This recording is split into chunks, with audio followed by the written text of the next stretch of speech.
Donnie and Dolly. The team is supported by ableauctions.ca. Closing your business? We can help.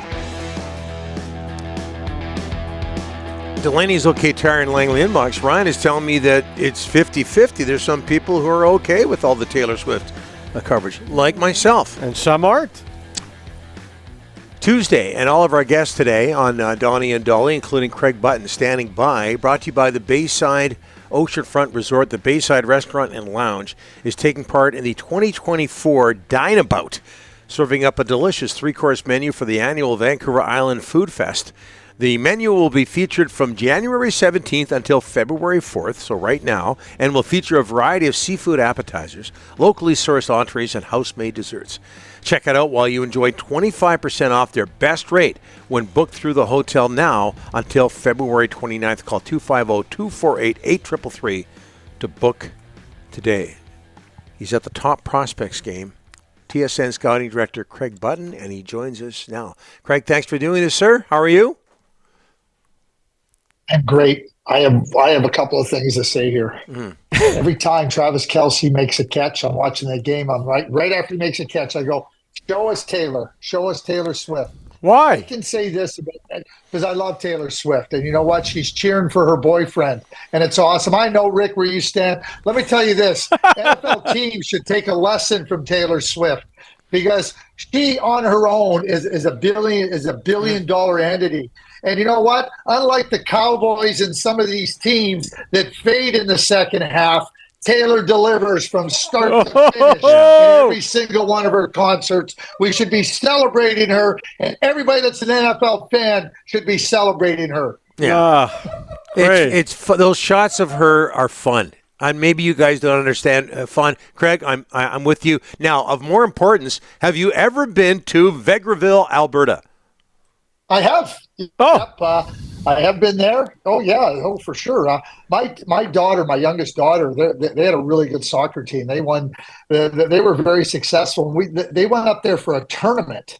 Mm-hmm. It was an indoor tournament years ago, and I think that was the only time I've been to Vegreville. But I was there, I think, for three days. 3 days. That was a weekend. We went up probably Thursday night or Friday morning and came back Sunday. Yeah. Yeah. Home of the giant Ukrainian Easter egg. For those of you who want to know. Okay, Craig, for Top Prospects game, what's your focus there? What are you focusing on at the Top Prospects game? I guess prospects, but which ones? I mean, there's so many really good players. I mean, we can go through the top end CHL prospects, whether it be Sam Dickinson or Zane Parekh or Carter Yakimchuk, TJ Ginla. Yeah, there's so many. Andrew Basha. I mean, Caden Lidstrom isn't going to play because of a hand injury. And I've only named, Tarek Piskarek up in Prince George. There's so many really good players in this game. And, what the young players always want to do, they want to put their best foot forward at every turn. Every NHL team's going to be in the building. Every managers, assistant managers, directors of player personnel are going to be there. But the one thing I would always remind the players of, just be yourself. You don't have to show everything you have in one shift. It's one game. You get to challenge yourself against the other best players in your draft class, so to speak. And I think to watch them, Donnie, compete. And I think that the skills that they possess are all different in different positions. But to watch them compete and watch them try to show what they have and try to impress the scouts and the managers, I think that makes for a really special night. And some players are going to have a little bit more success than others. What I always hope for, though, and this is what I always hope for in a Top Prospects game, I don't want to see a 9-8 game because that means that the goaltenders really had a struggle. I don't want to see the goaltenders struggle in a Prospects game. You're in Moncton. Craig, Canucks beat the Blackhawks 2-0. Andrei Kuzmenko with 2 assists. His first points since before Christmas. This has happened with Dakota Joshua, and it's happened to some extent with Nils Höglander. Can you envision Andrei Kuzmenko gaining Rick Tocchet's total trust? Yeah, I can. I mean, and I think Nils Höglander is a great example. At the beginning of the year, Rick talked about about Dakota Joshua, and he was very pointed. He said, "Hey, it's not good enough. You're going to have to be better." And when you get direct, honest feedback from your coach, then you have a choice as a player. You can take it to heart and say, okay, this is what I got to work on, and dig in and do it, and that'll earn you the trust. Or you can kind of, woe be me, or, oh, geez, that's not really it, or he doesn't like me.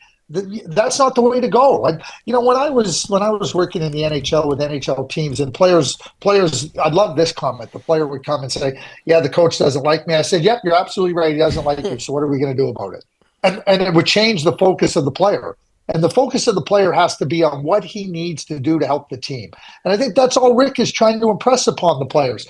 We've seen it with Dakota Joshua. We've seen it with Nils Höglander was down in the minors last year. And look at what he's come back and done.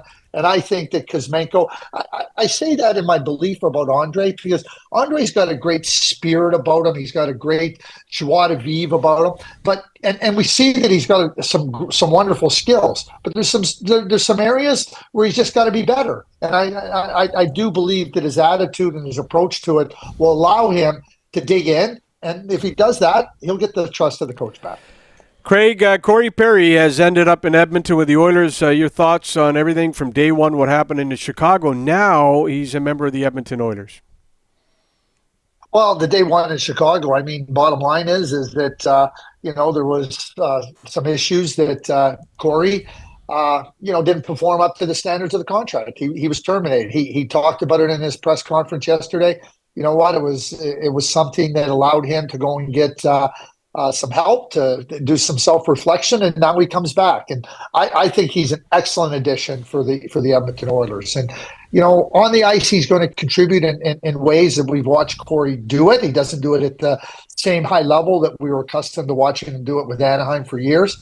But I think one of the biggest things with Corey Perry coming into the Edmonton Oilers is that his success as a player. Nobody on the Edmonton Oilers has had the success, anywhere near the success that he's had.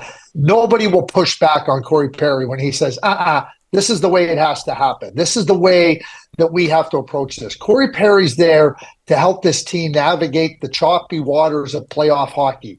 When standing up and making sure that this is what we have to do, not wondering what we have to do, not talking about how hard it is, but understanding this is the only path for us to have success. I think the Oilers are in that mindset. I think their best players are. And when I say nobody, 97 ain't pushing back, 29 isn't pushing back, much the same way. And I use these examples.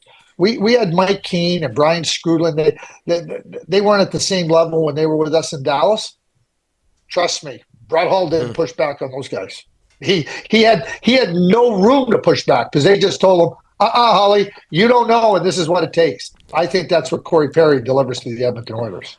Craig, one team struggling early in the season. People were so happy with the LA Kings. They're off to a hot start. Lately, they've been losing a lot. Pierre-Luc Dubois was on the fourth line last week. The coach called him out last night and said he's got to be better. What's going on in LA? Well, yeah, a couple of things I would say, Rick. They threw 47 shots at San Jose in the game last night. So offensively, I think they generated a lot more chances than I've seen them in recent weeks, and that's led the offense, I think, has really struggled. Pierre-Luc Dubois has been, and I'm going to be very clear, people say he's been an abysmal failure to himself. Ooh. Like, his effort has been terrible. And, if that's the account you want to make of yourself after signing a long-term contract and a team committing to you, like, he should be embarrassed by his play. And just understand, I'm a Pierre-Luc Dubois supporter and as a player, but not the way he's playing now.